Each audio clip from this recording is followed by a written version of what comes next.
What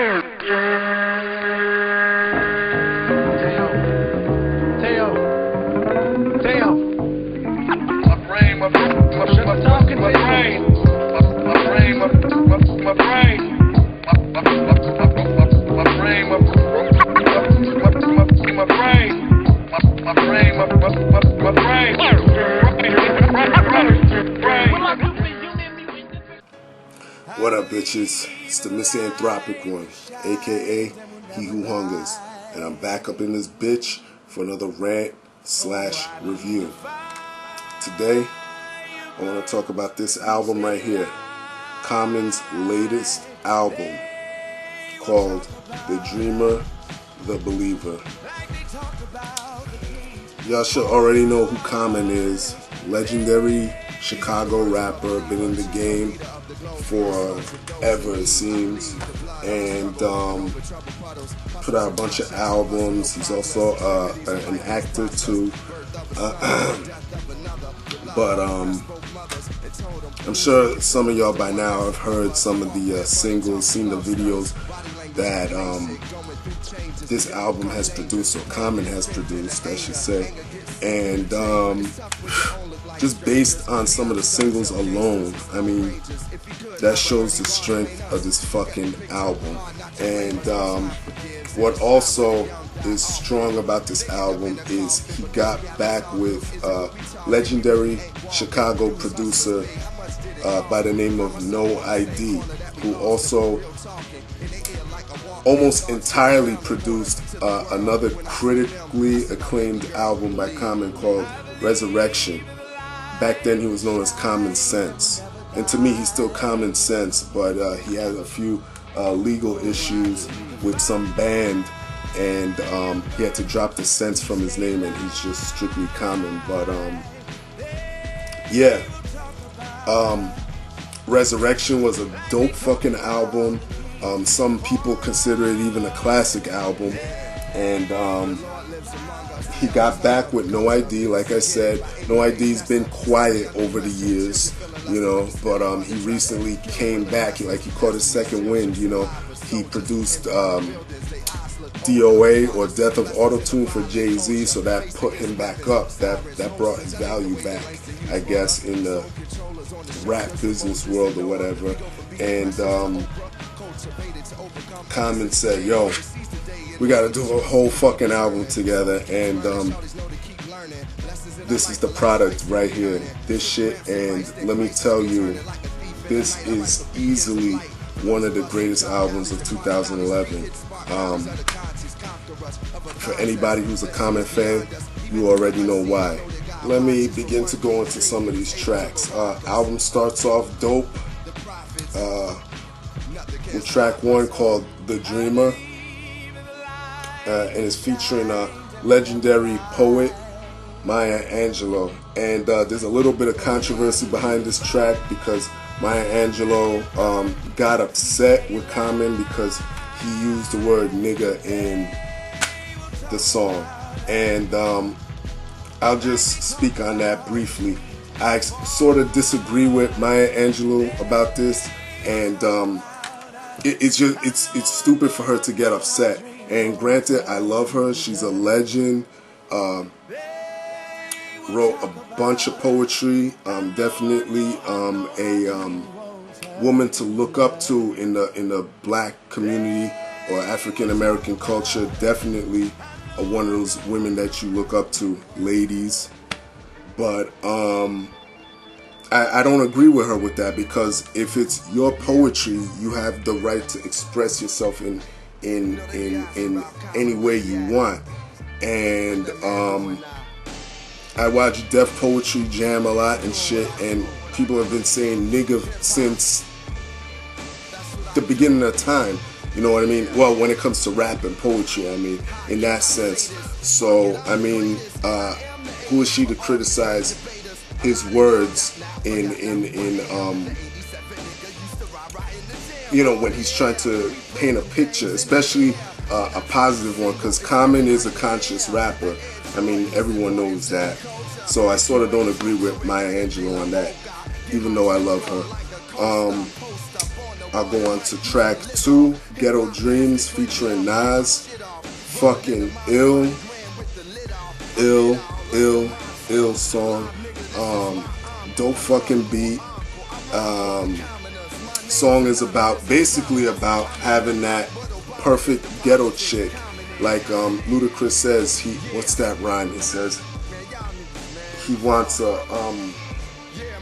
lady in the streets but a freak in the bed. That's what I'm basically getting from this track. You know, Common's describing like a ghetto ass chick, you know, that watches reality TV and cooks and does everything to please her man and whatnot. Then Nas comes in, kills it with his verse.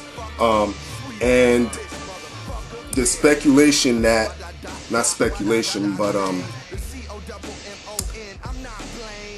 I read that there's supposed to be a collaborative album between the two based on that song, and supposedly one of the tentative titles of it is Nas.com, which I think is that's a fucking dope ass title right there.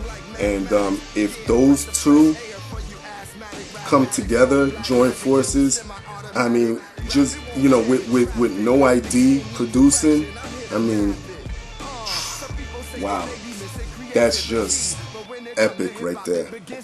Let me move on to track 3, which is another single called Blue Sky. One of my favorite fucking tracks off this album. Again, beat is just sick. It is very, very addictive. Gives me goosebumps when I listen to that track. Love the fucking video.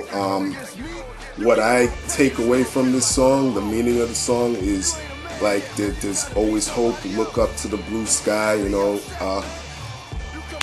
Follow your dreams. It's one of those type of uplifting songs. I'm not a very hopeful person. I don't believe in a lot of that Mickey Mouse fairy tale bullshit, but listening to that song, it really does give me hope and opens my eyes to positivity, I guess, if you want to call it that. But Common, good job on that fucking track. Track 4, Sweet. This track is yet another single. There's a video for it. Common went out to Haiti, shot the video out there. Dope visuals and everything. When this track first came out, a lot of people were speculating that he was talking about Drake in the song with certain bars and certain things that Common was saying in his song.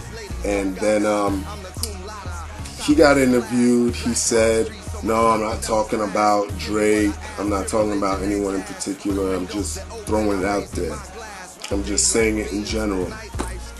And then, you know, I guess it got so over his head, you know, with all the bullshit that people were saying, "Oh yeah, he's talking about Drake and blah, blah, blah, blah, blah."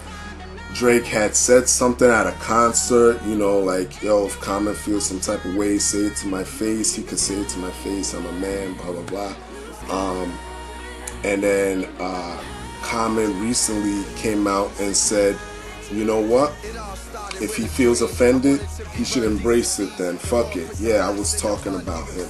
And, you know, it was funny because when I first heard this song, I felt it had the same DOA effect or Death of Auto-Tune effect. Like Jay-Z wasn't really going at T-Pain, he was just being general about it. And T-Pain was the Drake in that sense, where he started going off and getting upset and everything. And you know, I think Common was at first just trying to be general about it. That's my whole synopsis on it. I know my man Nick Bag TV made a video about this, and he even goes even deeper, saying that Common might be upset that Drake is hitting up Serena Williams and shit. But you know, that's actually a real fucking reason for Common to be pissed off. But hey, I'm not gonna delve too much into that. But that track right there, just sparked some controversy. It's a dope track though, nonetheless. Check out Sweet if you haven't seen the video or heard it at all. Track 6, 7, and 8. You could say they're about women. Well, let me speak on track 6. Track 6 is called Love and I Lost, and that track is actually pretty dope because it can have multiple meanings. Well, in my opinion, too.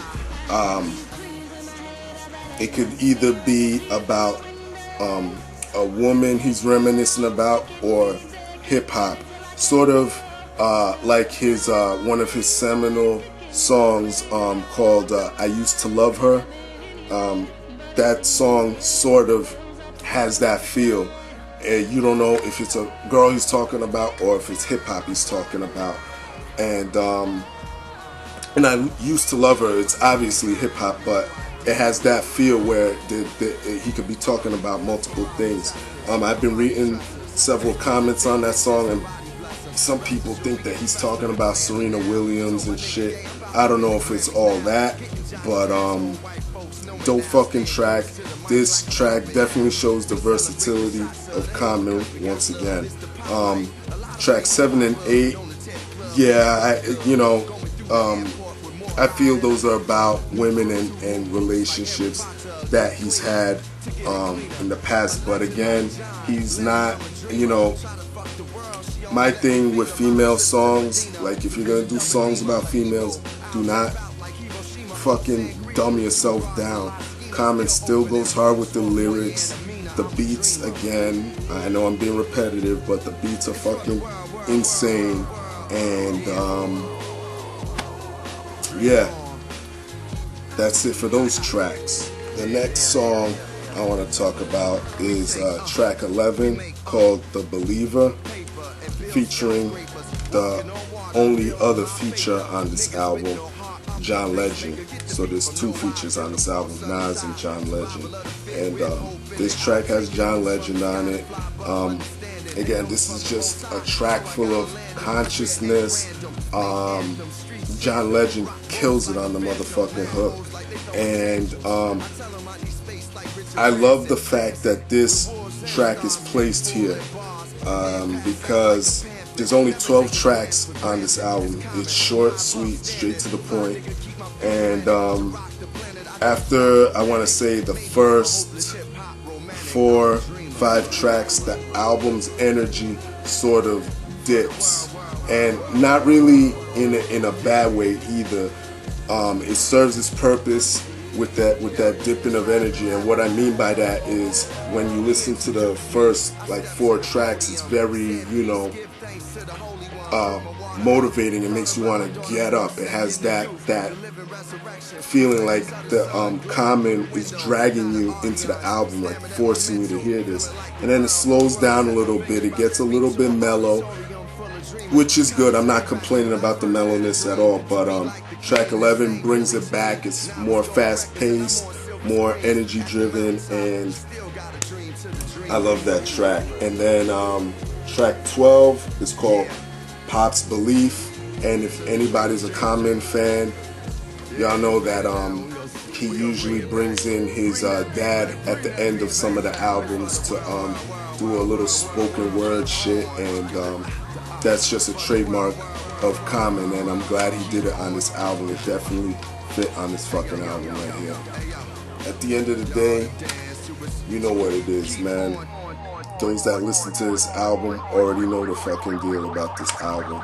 Like I said earlier, this is one of the greatest albums of 2011. And I'm glad Common came out with this album because it goes to show you that the one MC, one producer formula works. In my opinion, if it ain't broke, don't fucking fix it. Common should have really stuck with No I.D.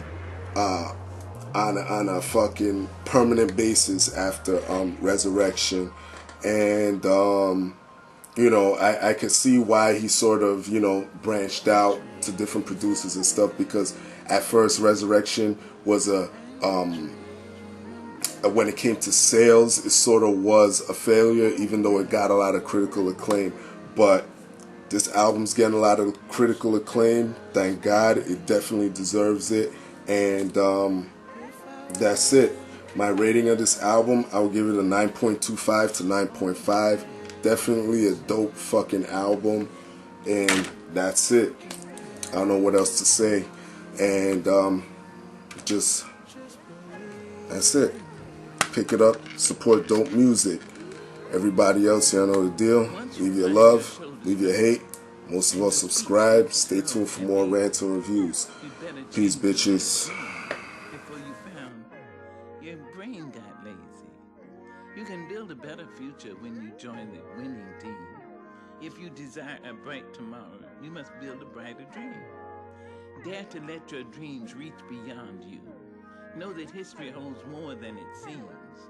We are here alive today because our ancestors dared to dream.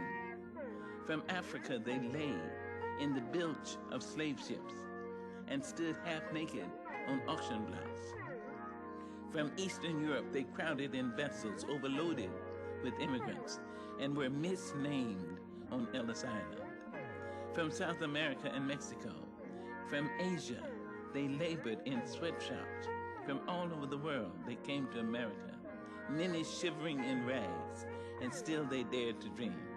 Let us dream for today and for tomorrow. Let us dare to dream.